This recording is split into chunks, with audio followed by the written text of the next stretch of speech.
Bonjour tout le monde, c'est Elise pour une nouvelle vidéo de la page Histoire de Révolution Permanente. Aujourd'hui, on va s'intéresser à la question du 8 mars. D'où vient cette journée du 8 mars qu'on appelle la journée de la femme? Mais en fait, ce n'est pas tout à fait ça, et on va voir dans cette vidéo qu'est-ce que signifie la journée du 8 mars. Cette année, la journée du 8 mars, journée internationale de lutte pour le droit des femmes, s'inscrit dans une séquence de lutte d'ampleur internationale. En France, au cœur du mouvement des Gilets jaunes, au cœur de la bataille contre la réforme des retraites, les femmes sont apparues comme de véritables guerrières. Plus exposées aux réformes néolibérales parce que plus précaires, les femmes en sont les premières victimes. C'est pourquoi la journée du 8 mars cette année tient une place importante pour continuer la lutte pour le droit des femmes. Mais qu'est-ce que signifie la journée du 8 mars, journée internationale pour le droit des femmes? C'est ce qu'on va voir dans cette vidéo. La journée du 8 mars tient plusieurs origines. Elle démarre avec la grève des femmes du textile, mais aussi par l'action des femmes socialistes. Dès le début de la révolution industrielle, les femmes sont majoritairement entrées dans le monde du travail, notamment dans le secteur du textile. Le travail des femmes, bien sous-payé par rapport à celui des hommes, est une aubaine pour les patrons. Dès le début du XXe siècle, se développe chez les femmes la lutte pour obtenir des revendications telles que l'augmentation du salaire, le droit à la reconnaissance d'appartenance syndicale ou encore de meilleures conditions de travail. Les journées de travail interminables, les conditions de travail difficiles ont entraîné une majorité de femmes du secteur textile dans la lutte à partir du début du XXe siècle.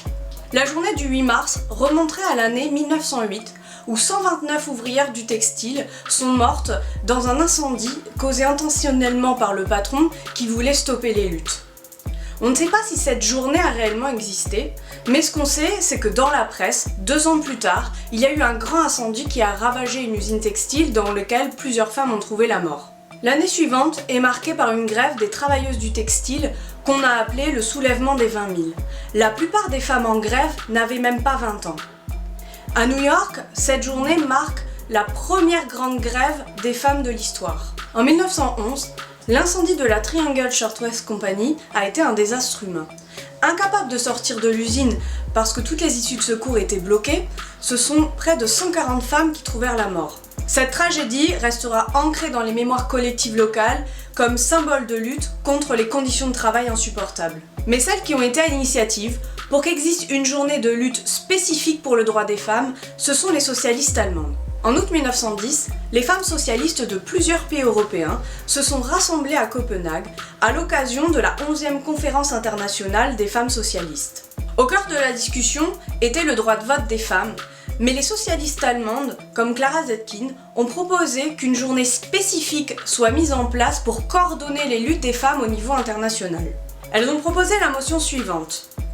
Les femmes socialistes de toutes les nationalités organiseront dans leurs pays respectifs une journée spéciale des femmes dont l'objectif principal sera de promouvoir le droit de vote des femmes. Cette proposition a rencontré un écho favorable, même si aucune date n'a été actée.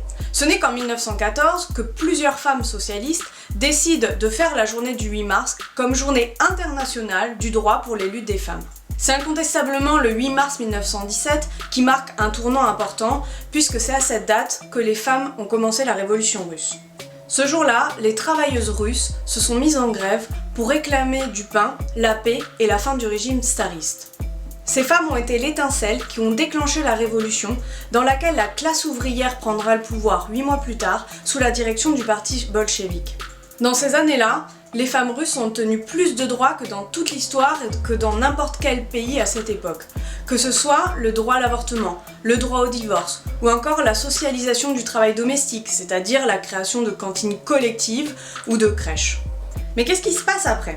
Au milieu des années 30, la Journée internationale de lutte pour le droit des femmes va changer de forme et va devenir une sorte de fête des mères comme dans les pays capitalistes et devenir un jour férié. Mais que se cache-t-il derrière toutes ces dénominations? Que le 8 mars soit devenu une journée internationale de lutte pour le droit des femmes est une évidence. Cette journée est célébrée par une multitude de groupes féministes, mais qui n'y voient pas tous la même signification. Par exemple, certains groupes féministes y voient l'occasion pour lutter pour plus de droits.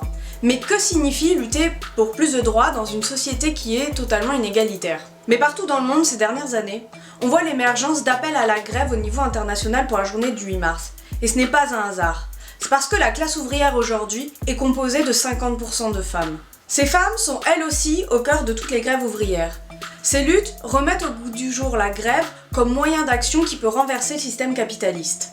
Ce 8 mars, en France, les femmes de la RATP, les femmes de la SNCF, les femmes de l'enseignement secondaire, les lycéennes, les étudiantes, doivent manifester ensemble contre cet État, ces institutions qui arrachent nos droits. Il s'agit de remettre en cause tout ce système qui nous exploite, qui nous opprime, pour construire un monde débarrassé de toute oppression et de toute exploitation. Vive la grève, vive la lutte des femmes. Chafa nous fait la guerre, et ça, police aussi, mais on reste de terre pour bloquer le pays. C'était Élise pour la page Histoire de Révolution Permanente. Si vous avez aimé la vidéo, n'hésitez pas à liker, à partager ou à commenter. A bientôt et tous dans la rue le 8 mars. Ça va péter, ça va péter, ça va.